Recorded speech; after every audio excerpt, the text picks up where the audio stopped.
रोटी दे दो, गुड़ दे दो और गाय माता को अपनी एप्लीकेशन दे दो कि हे माँ मैं बहुत तकलीफ हूँ, मैं बहुत। अब जो नहीं जानते, अभी से मेरा चैनल है उसके ऊपर ओके करो, सब्सक्राइब करो और मेरे से जुड़े रहो।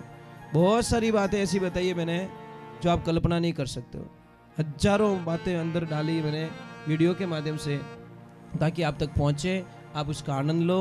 कोई माइनस पॉइंट है तो उसको पढ़ाई के लिए, धंधे के लिए, घर की परेशानियों के लिए, मतलब बहुत सारी, जिसकी सगाई नहीं हो रहे, संबंध नहीं हो रहे, क्या कारण है क्या नहीं है। चैनल से जुड़े रहिए। अग भला जागर संत पधारे, कर कृपा भव सागर तारे। देखो कुएं तो बहुत सारे खुद थे साहब, मीठो पानी करमऊ ज रेवे। कुआ वही है, कुआ वही है, परंतु किसमें खारा पानी आता है, किसमें मीठा पानी आता है। कई लोगों को देखा कि 500 फुट की दूरी पे भी खारा पानी मिल जाता है और 500 फुट की दूरी पे मीठा पानी मिल जाता है। ये भाग्य की बात है, नसीब की बात है। तो कई कई लोग संत सानिध्य में जाते हैं, भगवान की भक्ति करते हैं, भगवान का आनंद लेते हैं। और कई लोग बस मैंने बोला ना, कई लोग फिल्मों में भी तो आनंद लेते हैं, पर एक ध्यान रखना, फिल्मों में मजा आता है, क्या आता है, हर वस्तु का विलोम शब्द है।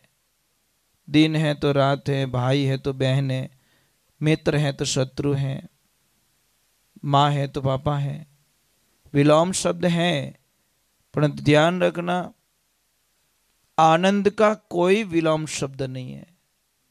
आनंद से परमानंद बनेगा और परमानंद से ब्रह्मानंद बनेगा, पर आनंद का कोई विलोम शब्द नहीं है। इसलिए आनंद लेना सीखो, मजा लेना बंद करो। मजा थोड़ी देर का होता है, जिंदगियां बर्बाद हो जाती हैं, पर आनंद जो लेता है, इसको कहते हैं हमारा आजीवन रिचार्ज है, लाइफ टाइम रिचार्ज। અને मजो वेलिडिटी रहे थोड़ी देर रो। ये आजकल मोबाइल में मजा ही तो आवे, आनंद थोड़ी आवे। मोबाइल में पहला तो हाचा एक दूजा ने कहें कि I miss you, I like you, I miss you, I like you, પછી રસ પૂરો ખતમ हो जावे, પછી कहीं के आई हेट यू नहीं, आई होट यू। क्यों खत्म हो गया रस? वैलिडिटी इतनी थी, रिचार्ज छोटा ही था। और प्यार का रिचार्ज कितना छोटा होता है, प्रेम का रिचार्ज जिंदगी भर का होता है। जो प्रेम और प्यार दोनों, देखो प्रेम को कलंक लगा दिया लोगों ने। प्रेम और प्यार, प्रेम तो हम अपने भाई से कर सकते हैं, प्रेम अपनी माँ से कर सकते हैं, प्रेम अपनी बहन से कर सकते हैं, प्रेम अपने पापा से कर सकते हैं, प्रेम भगवान से कर सकते हैं। ये प्यार प्यार का लफड़ा गलत है। मैंने बोला नहीं, वो है ही उनका काम है कि मतलब को नहीं धरिया। और जो इनमें पड़ गया, उन्होंने पहला पूछो नींद री गोलियां लेनी पड़े तो ही नींद नहीं आवे, क्योंकि लपड़ो करियोड़ो महाराज। फंस के इनके ठा पड़गी तो न पड़ेगा, पड़ जावे। ये तो कारण होता है हमारा। अपने देसी भाषा में कहीं के कोई लोग खाई कालो मुंडो हो, सीधो हिसाब है। अरे प्रेम करो यार भगवान से। एक कोई लड़की थी सेठ जी की, बहुत मतलब बहुत पैसा उस बच्ची के पास में, एक ही बच्ची थी। तो उस लड़की को बोला कि बेटा अब तू शादी लायक हो गई है, शादी कर ले। तो उस लड़की ने बोला भाई पापा जब लड़का पसंद आएगा तो मैं ओके कर दूंगी, आप लाते रहो मैं देखती रहूंगी, जब ओके हो जाएगा तो। अब महाराज वर्षों बीत गए, 2-3 साल तक पिताजी बोले मारी माँ अबे तो कोई तो पसंद कर ले। मैं नजदीक नजदीक रहा, हगड़ा ही छोरा बुलाए दिया हूँ। तो लड़की बोली गुरुजी पापा इन 3 लड़कों को यहाँ रोक लो, ये तीनों लड़के मेरे को पसंद है, पर तीनों में से एक को मैं शादी करूंगी, वो भी थोड़ा दिन का टाइम दो मुझे। अब जैसे ही भाई कि कल तो डिसीजन होने वाला है कि किस लड़के के साथ में ये शादी करेगी, और रात को ही वो लड़की मर गई, साइलेंट हार्ट अटैक का, एक लड़की मर गई। वो तीनों लड़के भी उस लड़की को इतना प्रेम करते थे, इतना प्रेम करते थे, तीनों के एक ही भाव था कि लड़की मेरी पत्नी बनेगी, बस मैं इसके बिना नहीं रह सकता, मैं इसके बिना नहीं रह सकता। प्रेम करते थे, वहां प्यार नहीं। अब लड़की तो चली गई, तो जो एक लड़का था उसने बोला कि इनके मतलब बच्चे भी नहीं है और वो तो मुझे मिली नहीं, चलो ना मैं इनका भी बेटा बन के इनकी सेवा करूंगा, बुढ़ापे का सहारा बनूंगा, पर इनको ऐसी मुसीबत में मैं कहीं छोड़ के जाने वाला नहीं हूं। अब दूसरे ने बोला कि वो अभी मिली नहीं है मेरे को, तो क्या करूं, वो संत बन गया, महाराज बन गया। मतलब बस कि नहीं, एक को मैंने पसंद कर लिया, दूसरी मेरे दिल में कोई बैठ नहीं सकती, इसलिए वो नहीं मिली तो मेरे कर्म को कहता हूं अब तेरे नसीब में कुछ भी नहीं है, भगवान की भक्ति कर। और तीसरे वाला, शमशान घाट में जहां बच्ची जल रही है, उस राखोड़े को अंदर भर के बस उसको पास में रखता है। वो उसको मान लेता कि बस तू मेरी है, मैं तेरे बिना नहीं रह सकता। अब समय का संजोग हुआ, एक बेटा बन के सेवा कर रहा है, एक संत जी बन गए, और एक उस कलश को लेके घूम रहे हैं। पागल तो तीनों थे महाराज, छोड़ना तो तीनों ने नहीं चाहा। अब जो संत बने थे उनके गुरुजी बहुत मतलब ताकतवर थे साधनाओं में, तो उन्होंने बोला कि बेटा मैं एक साधना जानता हूं, कि कैसी, कि जो मैं साधना दूं उससे किसी को भी मरे हुए को तू जिंदा कर सकता है, जो मर चुका है उसको तू वापस जिंदा कर सकता है। ओके गुरुजी दे दो, मैं तो निहाल रह जाऊं, मने आ साधना मिल जाए तो मारी तो 7 जन्म सुधर जावे। उन्हें तो वहां लड़की दिखे कि मने की नहीं करूं, बिन पाछी जीवती करनी है, दूजों की नहीं लपड़ा नहीं करूं। वो तो भाई सच्चा प्रेम करता था ना, तो महाराज जो साधना दी, और साधना देने के बाद उसने तो ध्यान से साधना की, सच में वो तो सफल हो गया। अब वो बोला गुरुजी मने छुट्टी मिल सकेगा ही, कि हाँ बेटा तारो तो काम निकल गो, तू जा। अब वो लड़का गया, अब वहां पे ढूंढ रहा है, पर शर्त एक थी कि उस लड़की का अंश चाहिए, कोई भी, मतलब चाहे उसकी शमशान की राख हो, कुछ भी हो, अगर वो मिले तो ही जिंदा कर सकता है। अब वो गया वहां पे, तो वहां पे तो हजारों मुर्दे और जल चुके थे, पर उसको पता चला कि वो तेरा वो जो दूसरा वाला दोस्त था ना, वो अभी भी उस राख को लेके घूम रहा है।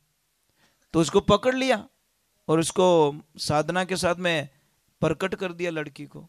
लड़की तो प्रकट हो गई। अब डिसीजन वापस फंस गया, अब डिसीजन और फंस गया वापस। अब वो शादी करे तो करे किससे? अब आप बताओ वो किससे शादी करेगी?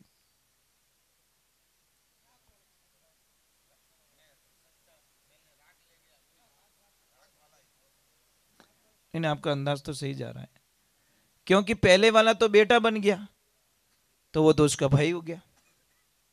भाई पहले वाला बोटा मैं बेटा बन के काम कर रहा हूं, तो वो तो भाई हो गया। दूसरे वाले ने उसको छोड़ दिया और महाराज जी बन गए, और जो प्राण देता है, जन्म देता है, वो तो पिता के समान हो गया। जिसने उसको प्रकट किया वो तो पिता के रूप में हो गया। तो और जिसने उसको एक पल भी दूर नहीं किया वो उसका पति हो गया। कौन? वो कलश वाला, वो हमेशा कलश लेके घूम रहा है। इसका मीनिंग क्या है? वो तो एक बात बताई गई है बस। तो भगवान की तस्वीर लाना कोई बड़ी बात नहीं है, पर उस तस्वीर में भगवान को देखना बहुत बड़ी बात होती है। लोग तस्वीर तो लेके आ जाते हैं। अब आपको इतनी ठंड लग रही है, ओके, आप सच में भगवान को मानते हो, तो आप बाजार में जाओगे, एक स्वेटर खरीदोगे, एक बढ़िया शॉल खरीदोगे आपके भगवान के लिए। क्या नहीं, मेरे प्रभु को ठंडी लग रही होगी, ये आपका प्रेम है। अब आपके तस्वीर ने कहीं ठंडी लगे भगवान के, वाह इतनी रमा समा थाने तस्वीर दिखे, तू तस्वीर ही देख, मैं तुझे आगे दिखने वाला, जैसी तेरी भावना वैसा फल पावना। एक भाव होना चाहिए। अभी आपको पता है 8 दिसंबर था शायद, 8 दिसंबर ना, वो जयपुर जी वो पूजा सिंह जी ने 8 दिसंबर को शादी की कृष्णा से। पता है आपको? 300 350 बाराती आई थे और कृष्ण के साथ में फेरे लिए उसने। हाँ, कृष्ण भगवान की ऐसी दीवानी, ऐसी दीवानी कि बस नहीं, मेरा तो गिरधर गोपाल, दूसरा न कोई, शायद सेकंड मीराबाई मिल गई इस जगत को। फेरा फिरिया कायदेसर बारात आई थी, कन्यादान हुआ, सब कुछ हुआ भगवान के साथ में। अभी 8 दिसंबर को भी अभी शादी की, और पूरा रीति रिवाज के साथ में किया साहब, कोई वो चुपके से नहीं किया। वो बोले नहीं मुझे कुछ नहीं चाहिए, संसार चाहिए नहीं मुझे, मुझे सिर्फ भगवान चाहिए, और मैं शादी कर चुकी हूँ सपने में। ये होते भाव। हम नहीं कहेंगे आप कर लो, मोने बारे कड्डा वाला कटी के महाराज उन तो लपड़ो पकड़ाई गया। जो मैं जगत के प्रभु से अगर प्रेम हो रहा है तो कोई दिक्कत नहीं है। संसार से प्रेम नहीं होना चाहिए। मायापति से प्रेम हो जाए, माया से प्रेम ना करो। मायापति से प्रेम हो जाएगा कोई दिक्कत नहीं है, पर माया से अगर प्रेम हो गया, ये क्या है दिख रही, वो क्या है प्रभु की माया। अगर माया से प्रेम हो जाएगा तो फंस जाएंगे हम लोग। मायापति से प्रेम हो जाए तो फिर माया क्या बिगाड़ेगी भाई हमारा। इसलिए ये बात है, बहुत बहुत झीणी बात होती है। देवियां, एक मेरी प्रार्थना आपसे, कोई वट वृक्ष की पूजा करती है, कोई माताएं बहनें, कोई पीपल पूजती है, कोई क्या करती है, ठीक है। इतना ही प्रेम अगर आपके पति के प्रति हो जाए तो आप निहाल हो जाओगे, ये गारंटी की बात है। जितना उपवास, जितना प्रेम, जितना प्रभु के प्रति प्रेम है, वो प्रेम अगर पति के प्रति हो जाए कि मेरे पति भगवान है, मेरे लिए भगवान है, तो फिर आपको कहीं धाम में, यात्रा में जाने की जरूरत नहीं है, साधना करने की जरूरत नहीं है, जप करने की जरूरत नहीं है। परंतु क्या करे मला, किसको समझाइए बातें। आप ही छो का गणा गणिया बोलो बापरी, तो कौन सेवा करेगी, कौन भगवान मानेगी। अब ये भी सही है कि गाली बोलने वाला कभी भगवान हो नहीं सकता। भगवान गालियां थोड़ी बोलते हैं भाई, उस लायक तो बनो यार। रोड पे पड़े हो अनके मने मंदिर में ले जाने फिट करो, भाई पहले मूर्ति बन जा, फिर मंदिर ले जाएंगे तेरे को, पर पहले मूर्ति तो बन जा, पहले हम अच्छे बन जाए तो हमारी पूजा होगी साहब, इसमें कोई शंका नहीं है। पर पूजा लायक हमको बनना पड़ेगा। अब तीसरी पढ़ पर क्या डॉक्टर बन को क्या नो मारनो, मतलब जिंदे को मुर्दा बनाएगा क्या, समझ में आ रहा है कि नहीं आ रहा है। तो पहले डिग्री तो हासिल कर लो, सर्टिफिकेट तो मिल जाए आपको, तो आपको भगवान मानेंगे। आपका आचरण बदलो, आपके मीठे बोल, आप बढ़िया बोलो, आप इनका वखाण करो। ये जैसे कोई खाना आना बनाए तो आपको बोलना चाहिए, लक्ष्मी जी आपके हाथों का खाना कितना बढ़िया बनता है, पता है आपको, बहुत अच्छा बनाते हैं, भले ना नहीं भावे तो भावे पर खा लेना। और जब चाय पीनी हो तो वखाण करो, अरे लक्ष्मी जी आपके हाथ की चाय बिना मेरा मूड ही नहीं बनता, आप तो चाय पिला दो बस, आपके हाथों की चाय जादू है, भले ने पानी जड़ी लगे अपने बाप को कहीं जावे। अरे अगले का दिल जीतना है जीत लो यार। ये जब साड़ी आड़ी कुछ पहने, ड्रेस पहने तो कहीं कहना वाह कहीं जचे, भले ना जचे अपने क्या लेन देना। बोल दिया, अगले को संतुष्ट हो गए, अगला बोला कोई वखाण नहीं करिया, ए तो वखाण करिया। अब एक छोटी सी बात है सब, एक एनर्जी बढ़ती। अब हम भजन गा रहे हैं और हमें कोई खड़ा होके बोले वाह महाराज जी क्या गाते हो, तो महाराज हमारा खून नहीं बढ़ेगा, हमें कितनी खुशी मिलेगी, और यार कोई तो मिला यार। उनके अरे महाराज थन कहीं गावनी है, भौं भौं करो, वाह भजन है तो जो कोई भूल गो। समझ में आ रही कि नहीं आ रही। जो था गाने वाला था, दिल से गाने वाला, वो भी भूल गया कि आनंद कहीं से कहूं, कहीं गाऊं, अटे तो गाँव कोई कदर ही नहीं है महाराज। तो ये सारी चीजें अगले को खुश करने का एक ही तरीका है, कोई मंत्र तंत्र जंत्र काम करने वाला नहीं है। आपकी वाणी जबान जैसी प्यारी जगत में जबान जैसी खारी, क्या मिनक जमारो मिली और बंदा जीती बाजी हारेगा। अब मैं आपके सामने इतना अच्छा बोल रहा हूं, इतना अच्छा बोल रहा हूं, ठीक है, और हमारे घरे में लपड़ो करता रहूं तो बात खत्म हो गई साहब। अगर मेरे बच्चों के साथ में मैं क्लेश कर रहा हूं, मेरी लक्ष्मी से मैं झगड़ा कर रहा हूं, मेरे भाइयों से मैं झगड़ा कर रहा हूं, तो धूल इस भगवे में, कोई मतलब नहीं, पाखंड है सिर्फ, कोई मतलब नहीं है। अगर मैं मेरे भाइयों के साथ में अच्छा नहीं रह रहा हूँ, मेरे आड़ोस पड़ोस के वालों से, आड़ोस पड़ोस वाले अगर मेरे से दुखी है, तो साहब मुझे नाटक नहीं करना चाहिए। और आप तो नहीं आए वहाँ पे, देवी सिंह जी आए थे, उनको पूछना कि इनको पता है कि देवी सिंह जी को आए थे आश्रम पे, इनको पता है कि हमारी नगरी कैसी है। और देवी सिंह जी को और हमारी ये 9वीं मुलाकात है, कितनी, सिर्फ फोन पे मुलाकात हुई थी हमारी, ये 9वीं मुलाकात, इनका प्रेम, इनका भाव बस।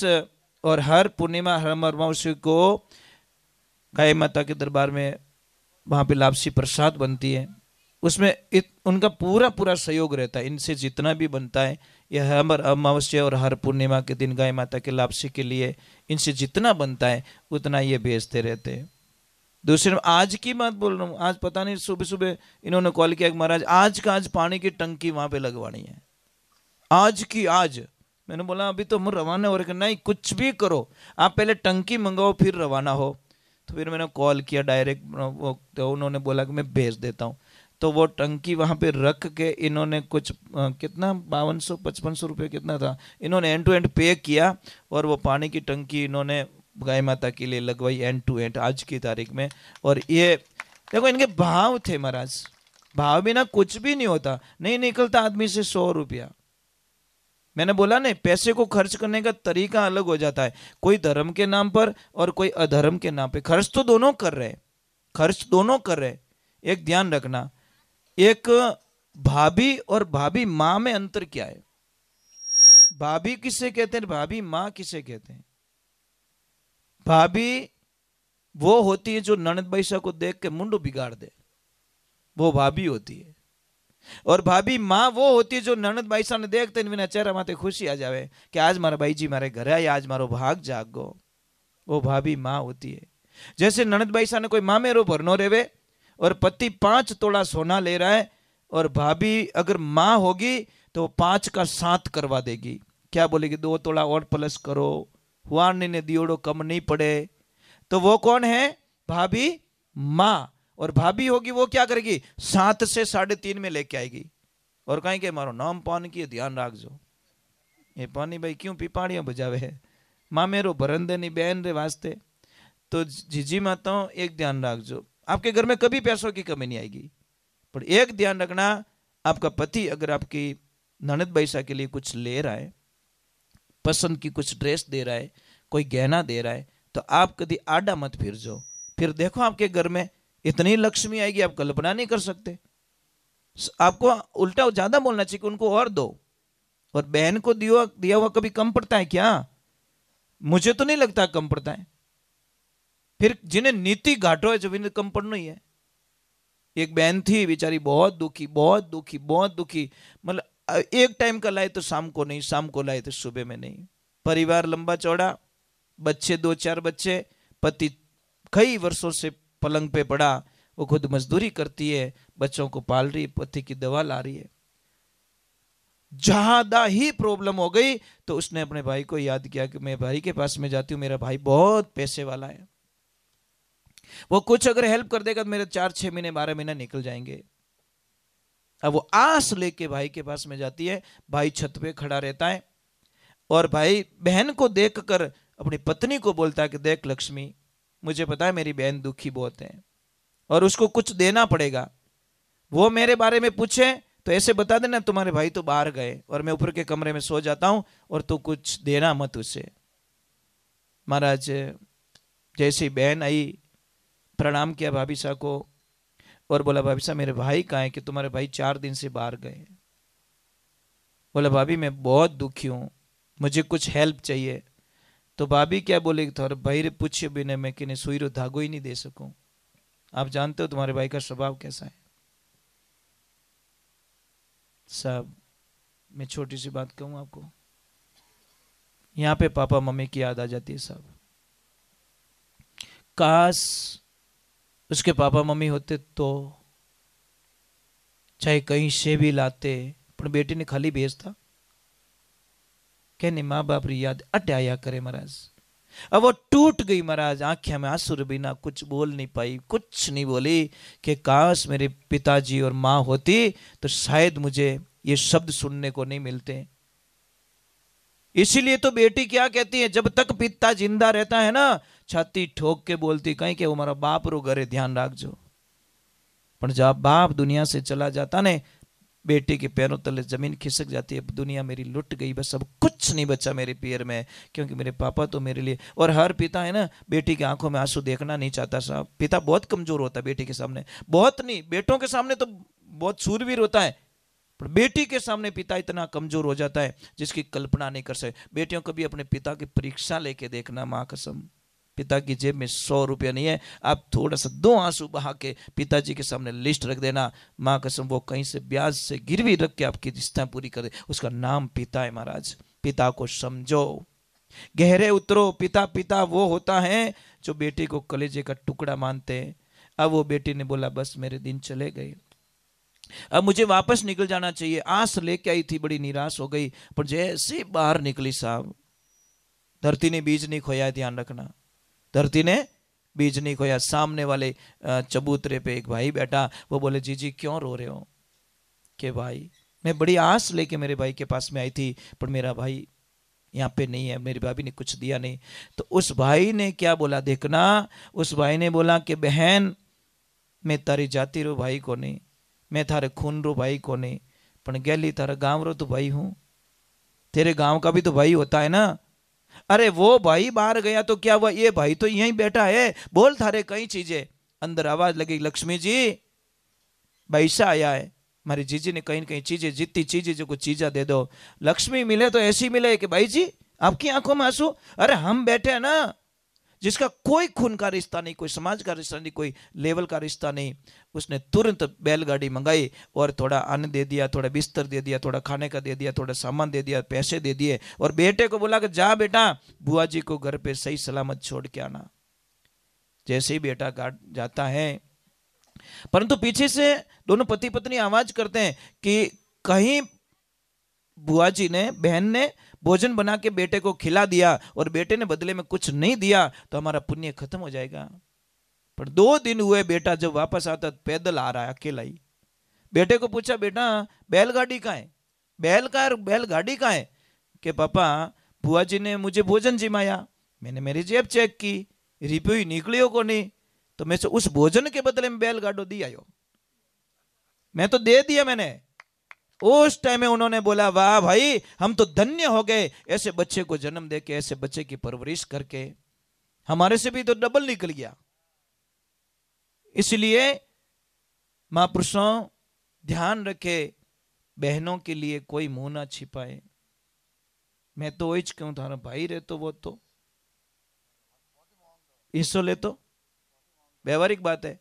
अरे बहन को तो हम ब्याज के भी नहीं देते साहब, उसकी प्रॉपर्टी जो छोड़ के जाती नहीं, उसके ब्याज का भी मामेरा नहीं भरते। दूसरी बात छोड़ दो, समझ में आ रही नहीं? बहन को क्या दे रहे कि बहन रे मामेरो भरियो, अरे उन प्रॉपर्टी रो ब्याज गिन ले भैया, तो भी मतलब वो मामेरा नहीं भर पा रहा है तो जिसका है उसको देने में मौत क्यों आती है हम लोगों को?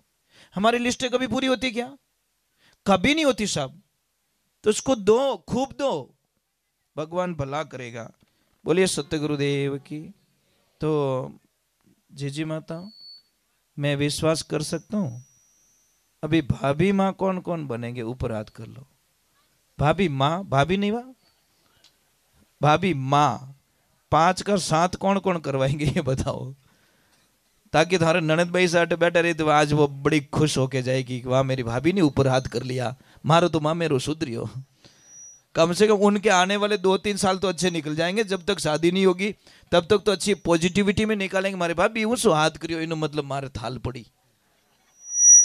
भाई भाई किसकी सहायता करो या मत करो, बोल तो दो कि काम पड़े जाने याद कर जाए, हो सकता है 2-3 महीने उसके अच्छे निकल गए। भाई एक छोटी सी बात है, ये भी एक जिंदगी की एनर्जी प्रोवाइड करना भी बहुत बड़ी हालत होती है। तो आप लोगों से मेरा निवेदन है कि इंसान बन के जिएंगे तो है आनंद, और नहीं तो पछे थारी मारी मनवा नहीं विचारी रे, थारी मारी करता हूं बरबित की सारी। और बहुत खुशी मिल रही है, बच्चे लोग भी बैठे हैं। बेटा समझ में आ रहा है मैं कुछ बोल रहा हूँ? वो थन ठा पड़े, हमारी भाषा ठा पड़े कि नहीं पड़े पहला तो कहो, थोड़ा चेंज है ना, चलेगा कोई बात। आप तो आधी गुजराती बोलते हो आप लोग, थोड़ा थोड़ा आपका कॉम्बिनेशन गुजरात का है, थोड़ा अमुक शब्द बोलते हैं ना गुजरात के, आप नजदीक है क्या? हाँ कुछ भी हो, मतलब कुछ न कुछ आपका ले जा थोड़ा आ जाता उधर का, हाँ कुछ न कुछ।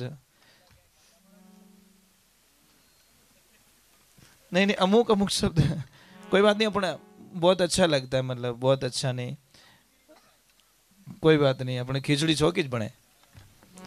बोलिए सत्य गुरुदेव की। बच्चों में पढ़ाई के लिए इस अगले भजन के बाद में बताता हूं। कहते हैं कि तने के गागर में सागर भर दिया आपने, तो रियलिटी होती है ना कि नई एक बात है कि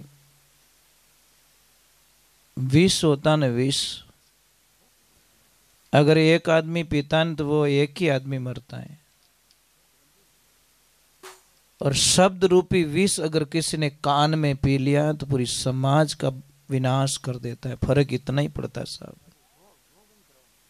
कानों में अगर जहर चला गया तो कितने लोगों को बर्बाद कर देगा।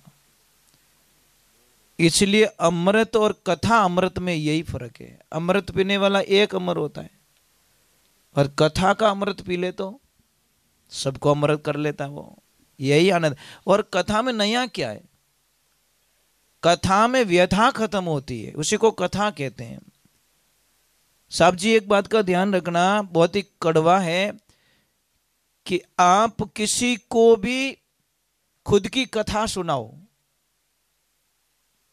खुद की बात सुनाओ, एक दिन सुनेगा, 2 दिन सुनेगा, 3 दिन सुनेगा, 4 दिन सुनेगा, पचे के मारा बाप चुप रह जा, बहुत सुन लिया, डेली यही प्रॉब्लम है तेरी, तू रोज ही वही सुनाता है। और रोज तुम कथा सुना के देखो, कथा से कभी जी नहीं भरता साहब। ना कथा सुनाने वाले थके हैं और ना सुनने वाले थके हैं। ये ब्रह्मांड जब से शुरू हुआ है तब तक कथा, हरि हरि अनंत, हरि कथा अनंत। न तो सुनने वाले आज दिन तक थके हैं साहब इस मैदान में, और न सुनाने वाले थके हैं। यही तो कथा का आनंद है। आप गीता डेली पढ़ के देखो, नित नया एनर्जी प्रोवाइड होगी, नित नहीं मिलेगी। ऐसा लग रहा है मैं तो आज ही पहली बार पढ़ रहा हूं, जबकि गीता डेली पढ़ते हैं हम, भागवत डेली सुनते हैं, तो ऐसा लग रहा है कि नहीं मैं तो आज ही सुन रहा हूं। यही तो भगवान की कथा में आनंद आता है। इसलिए ध्यान रखने के थोड़ा, ये तो धुआं हो रहा है सब, धुआं तकलीफ दे रहा है। बाय दी बाड़ी कहीं, अच्छा बाटी है कि कहीं, आई बात सही है, तो बाटी बंद करा दो लारे बची कहीं, थोड़ा धुआं कम कर जो बाबूजी, बड़ कहीं मारे आडो दियो। ज़्यादा सत्संग लॉन्ग नहीं चलेगी, थोड़ी देर और चलेगी, फिर आरती कर देंगे, ठीक है। घबराना मत, टेंशन मत करना, क्योंकि मैं ज़्यादा ओवरफ्लो कोई चीज़ को करता नहीं हूँ। वो जीतो ही देनो, जीतो ऊंचे, नहीं तो अटो जोश में तो ले लेने आगे जान ठोकर कर हेटो, तो है तो जो कोई डोलाए दियो कहीं काम रो महाराज। देख सत्संग थोड़ी सी सुनो, परंतु उसके ऊपर मंथन करो आप। देखो पका हुआ बीज तो एक मुट्ठी गणो, हडियोड़ो बीज बोरी बोरी उपाय दो तो उगणालो। हम सत्संग को कम से कम शब्दों में क्लोज करना चाहते हैं ताकि आपको याद रहे और इजीली। साहब जी आपका नाम प्रभु? रमेश जी। मैं कोशिश करता हूँ सरल भाषा का थोड़ा उपयोग करता हूँ ताकि बच्चों को समझ में आ जाए, एक जो नहीं समझने वाले उनको भी समझ में आ जाए। इजीली भाषा का कोशिश करता हूँ। मेरा टारगेट यही रहता है कि मैं कितना सरल बोलूँ, हार्ड नहीं, बहुत सरल तरीके से, ताकि किसी को भी वो शब्द समझ आए। क्योंकि जो पढ़ा लिखा है, होशियार है, उनको तो तर्क समझ में आ जाएगा, पर जो नहीं पढ़े, कभी स्कूल नहीं गए, तो उनके सामने अगर वो चीज़ बात करूँगा तो समझ में आएगा नहीं। तो हमारी कोशिश यही रहती है कि हम इजीली भाषा का। गौ मात की। और एक थोड़ा मैं कीर्तन कर लेता हूँ, फिर आगे की तरफ थोड़ा सत्संग का आनंद लेंगे। सत्संग की महिमा के अंदर गुरु महिमा की थी हम लोगों ने, अभी सत्संग महिमा में प्रवेश कर रहे हैं हम लोग, क्योंकि एक कर्म होता है और एक सबसे बढ़िया बात यहाँ पे क्या लग रही है, एक अनुशासन जो यहाँ का लग रहा है ना, ये रमेश भाई साहब बहुत अच्छा लग रहा है। अनुशासन मतलब सत्संग की मर्यादा इसी को कहते हैं हम लोग। सत्संग करवाना कोई बड़ी बात नहीं है, पर सत्संग में अनुशासन के तरीके से अगर हम लोग रहेंगे तो ये बच्चे फॉलो करेंगे, नहीं तो कुछ भी नहीं होगा। तो बहुत अच्छा थोड़ा उधर बोलना, बोले आक रगड़ा नहीं, उनका काम वो सही कर रहे हैं, पर थोड़ा सा मतलब देखो, एक ध्यान रखें, कोई नगरी थी तो एक लक्ष्मी जी थे, मतलब सेठानी, जो गांव के बहुत बड़े सेठ थे वो, तो उनकी पत्नी हमेशा सत्संग में जाया करती, कथा में जाया करती। 50-60 साल की उम्र हो गई सेठ जी के, पर सेठ जी कभी सत्संग में मैंने गया इसको नहीं। तो वो लक्ष्मी हमेशा बोला करती थी, पतिदेव एक बार भगवान के सत्संग में चले जाओ, एक बार कथा में चले जाओ। तो एक दिन कोई कारणवश मार्केट बंद था और उसी दिन कथा थी वहां पे, तो सेठ जी ने बोला कोई बात नहीं है, आज मैं कथा में चला जाता हूँ। वो लक्ष्मी बोली, भगवान धारे बोलो करे, सुनी मारो प्रभु। अब भगवान की ऐसी कृपा हुई, आपको पता है कोई आदमी अगर 100 रुपया कभी खर्च नहीं कर रहा है और वो डायरेक्ट 1 लाख की कोई बोली लगा दे तो साहब उन्होंने मुंडो देखे कि नहीं देखे सर, क्या भूल गो तो नहीं है कि नींद में तो नहीं है, क्योंकि तो कभी 100 रुपये खर्च करी याद नहीं आवे। अब 10 लाख की बोली लगाई उसको नहीं देख रहे लोग कि ये तो आदमी करता ही रहता है, पर जो नहीं करता है, देखो एक छोटी सी बात है, वो जिंदगी में कोई नाचता नहीं है और वो खड़ा होकर नाचने लग जाए, सब देखेंगे नहीं देखेंगे कि इसको आज क्या हो गया, ये तो कभी नाचता ही नहीं। तो वो सेठ जी जैसे ही कथा में प्रवेश किया तो पूरे गांव वाले खड़े हुए हाथ जोड़ने लगे, आइए सेठ जी आइए, और डायरेक्टली क्या बोले, आइए। एक बिस्तर लिया और बोला बैठिए। अब बिस्तर कहाँ लगाया, कूलर के पास में जहां हवा लग रही थी बढ़िया ठंडी ठंडी, और गर्मी का दिन था। अब सेठ जी ने बोला गुरुजी कब आ रहे हैं, कि गुरुजी 15-20 मिनट बाद में आएंगे। तो सेठ जी ने बोला थोड़ा मैं सो जाता हूँ, कोई मुझे डिस्टर्ब मत करना। तो सेठ जी तो सो गए, बढ़िया ठंडी हवा आ रही थी। अब सोता तो इन टाइप सोता कि पूरी कथा पूरी होगी 28 को, कोई मतलब नहीं है महाराज। सारे लोग चले गए और आखिर में जो आदमी का बिस्तर था ना, वो परेशान होके सेठ जी को उठा के बोला अब जाइए। पहला शब्द क्या था, आइए। दूसरा क्या था, बैठिए। और तीसरा क्या था, अब जाइए। तो सेठ जी ने बोला कथा की कथा तो पूरी हो गई। अरे ऐसे कैसे हो गई, क्योंकि मैं कहीं करूं, हाँ स्वर्ग लोग पहुंच चढ़े थे, मृत्यु लोग में ही कौन था। अब भगवान की ऐसी कृपा हुई, पर सेठ जी ने बोला कथा में आनंद तो बहुत आया, कोई डिस्टर्ब नहीं। सेठ जी ने बोला परमानेंट आऊंगा मैं, जगह यही रखना मेरी। नींद लेने का सबसे सटीक स्थान, घर पे चमची पड़ गई हो ना जी, चमची लोटो नीचो पड़े तो कहीं क्या, अरे कहीं नींद तोड़ो डिस्टर्ब करो, અને अटे इतना साउंड बाजे, इतना मजीरा बाजे तो ही नींद आ जा। बोलो समझ में आ रही कि नहीं आ रही, इतने तापड़ धींग बजते तो भी नींद ले रहा आदमी। अब वो घर पे गए, सेठानी ने बोला आज तो मैं निहाल हो गई, 3-4 घंटे से आई, इसका मतलब कथा पूरी सुन के आए।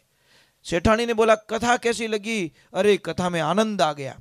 तो सेठानी ने बोला मैं इसीलिए तो बोलती हूँ रोज के तुम जाओ जाओ, कि आज कथा में क्या सुनाया, कि 3 शब्द सुने मैंने बराबर पक्के। कि कौन सा, कि पहला शब्द था आइए, दूसरा था बोला बैठिए, और तीसरा बोला, एक आदमी ने बोला अब जाइए। वो पत्नी बोली ऐसे तो मैंने कथा में कभी सुना ही नहीं, ये कौन सी कथा। अरे कथा में क्या क्या गुरुजी, अरे वो मुझे पता नहीं है, पर 3 शब्द सुने मैंने। पर लक्ष्मी बड़ी चतुर थी, देखो होशियार आदमी क्या करता है, मौके का फायदा उतार देता है। वो बोले नहीं नहीं नहीं, पहले दिन ऐसे ही मिलते हैं, वो 3 शब्द ही मिलते। सेठ जी का दिल नहीं तोड़ा कि तुम क्यों सो गए, क्यों हुआ क्यों नहीं हुआ। अब बहुत अच्छी बात बताई, सेठ जी को शाम को नींद नहीं आ रही है। अबे उनकी पत्नी तो थके हुए बेचारे सो रहे, तो पत्नी ने बोला कि नींद नहीं आ रही है। तो सेठ जी ने बोला क्या करूं, ये काम करो ना, वो 3 शब्द दिए ना गुरुजी ने, उसका जप स्टार्ट करो।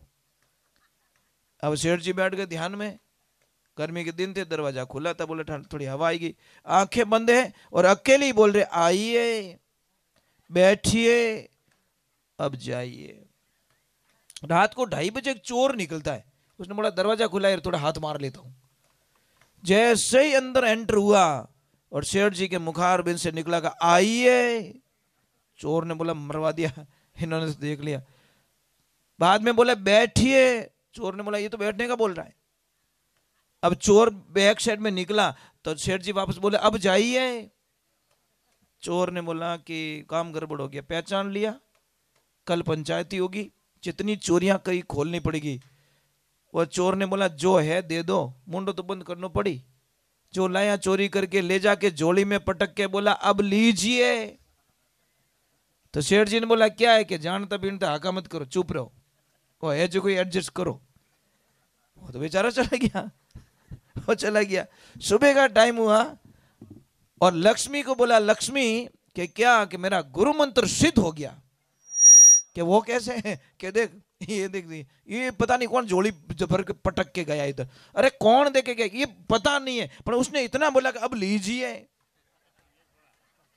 इसका मतलब है गुरु मंत्र मेरा वो लक्ष्मी बोले मैं 55 साल हो गई सिद्ध नहीं कर पाई, तो एक रात में।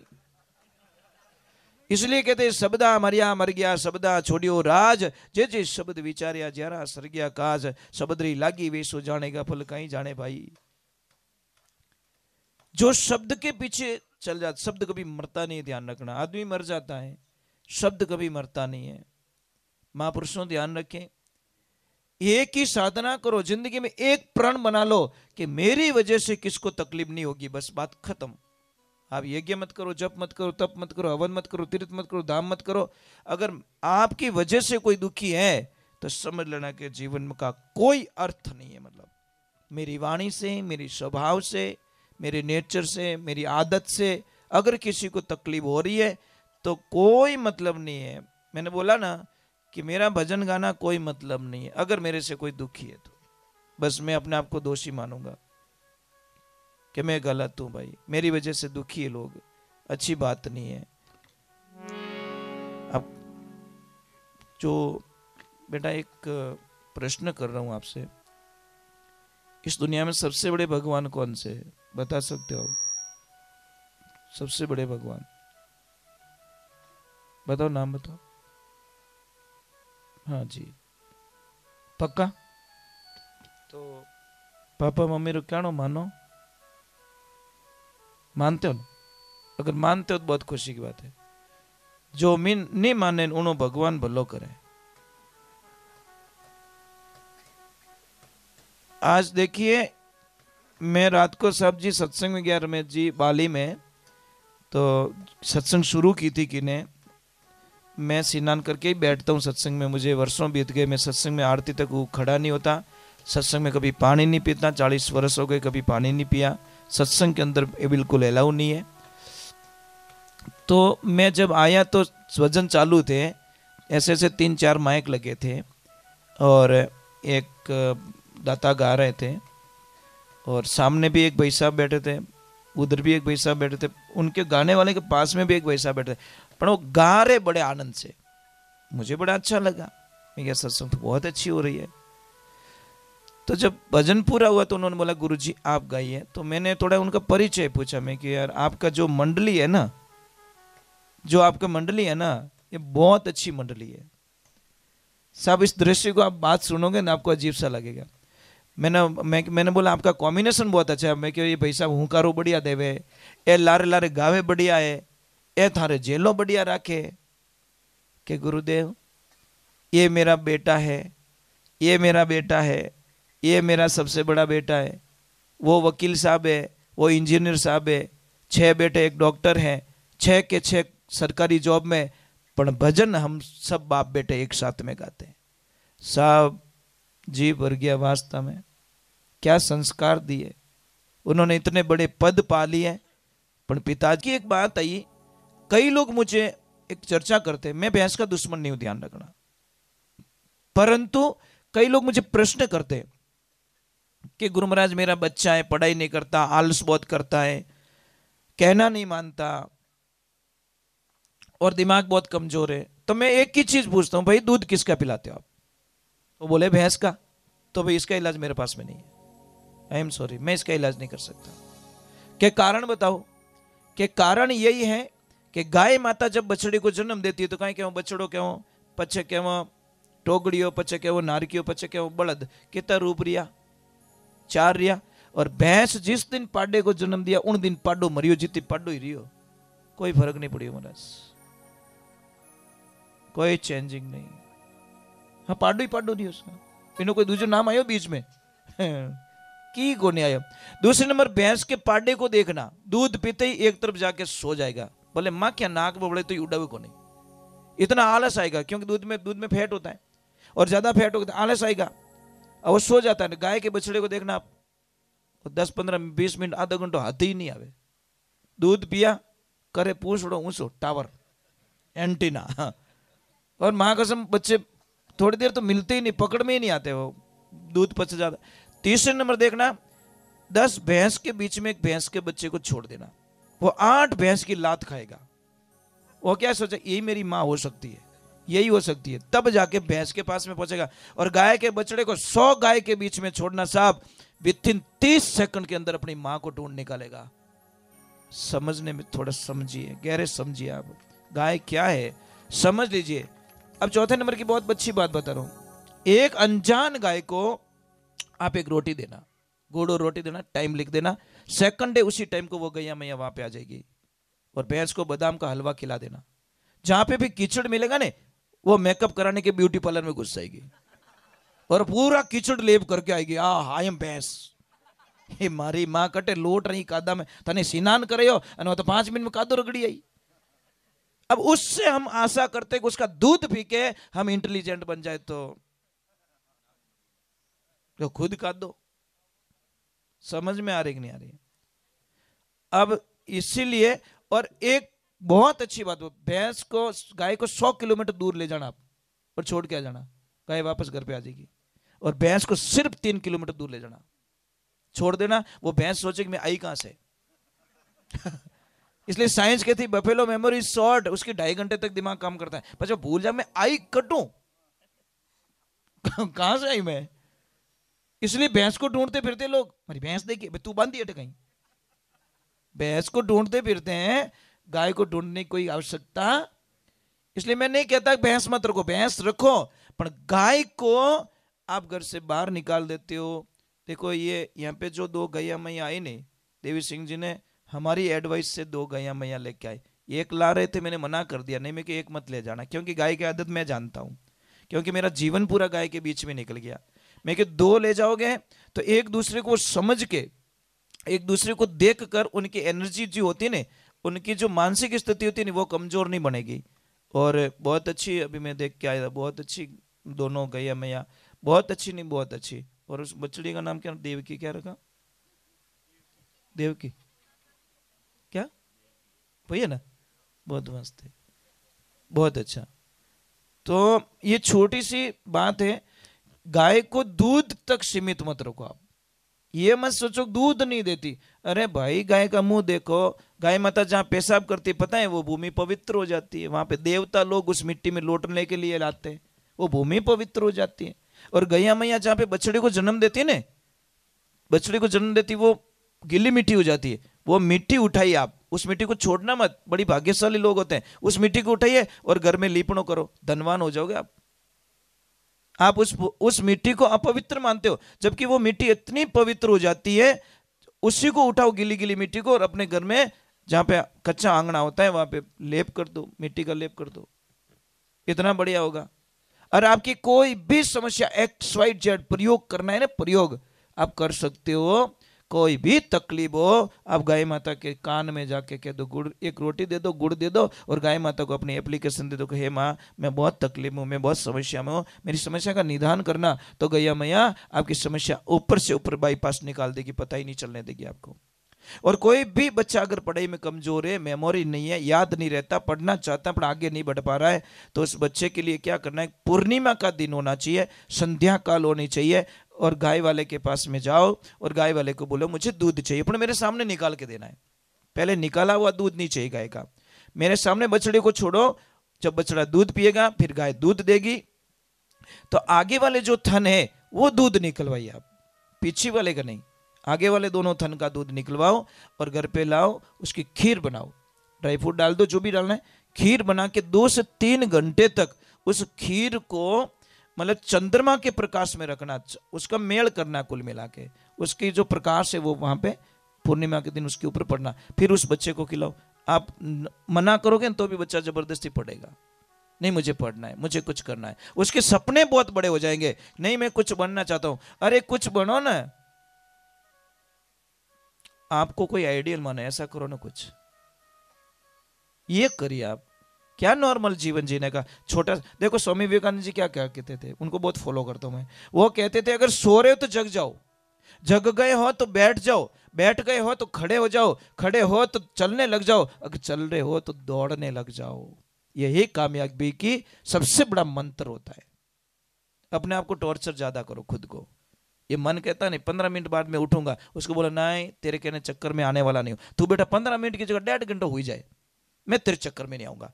नहीं, मन का कहना तो मानो ही मत। ये मन क्या करेगा, थोड़ा आलस पैदा करेगा, इसको बोला नहीं यार तेरे चक्कर में मैं आने वाला नहीं हूं, मेरा टाइम एक्यूरेट है। मुझे गुरुजी 4 बजे माला फेरनी तो फेरनी, कोई समझौता ही नहीं साहब, कोई कोई समझौता नहीं करता, नहीं मुझे माला फेरनी बस, चाहे कितनी नींद आ रही है, नींद को बोलता थोड़ी देर आउट हो जा, मुझे डिस्टर्ब मत कर प्लीज, तुझे आना है मैं माला से उठ जाऊं पचे तू तार काम बनाए दीजिए, आडो नेक दीजिए मैंने, पर अब मत कर डिस्टर्ब, क्योंकि मुझे भगवान से ये चीज है। तो ये बातें बहुत छोटी होती है, बट बातों को जिंदगी के अंदर उतारो, गहराई में जाओ।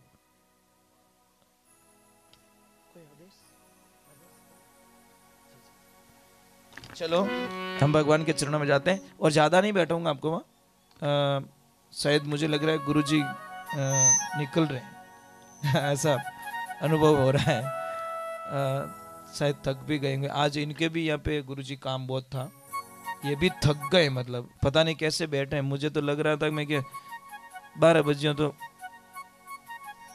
सब सो जाएंगे अपने, तो हुए ही को नहीं। नींद नहीं आ रही आपको? ठीक है, थोड़ी देर तो और बैठ जाओ, थोड़ी देर और बैठोगे ना।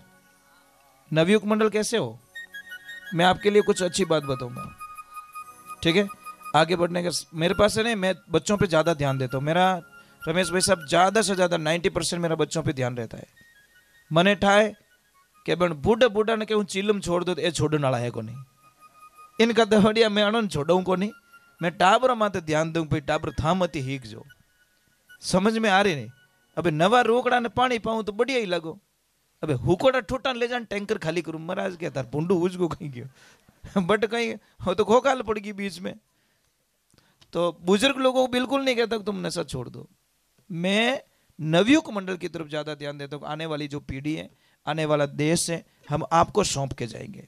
जैसे हमारे आजादी के लिए लाखों लोगों ने अपनी गर्दनें कटवा के ये मातृभूमि हमको समर्पित की, तो हमारा फर्ज बनता है कि आने वाली जो पीढ़ी है वो नशा मुक्त हो, संस्कारवान हो, यही हमारा उद्देश्य रहता है। और करते रहते हम लोग, करते रहते, कुछ न कुछ नया नया करते रहते हैं, यही हमारी भावना रहती है। बोलिए सत्य गुरुदेव की, बोलिए माता पिता गुरुदेव की।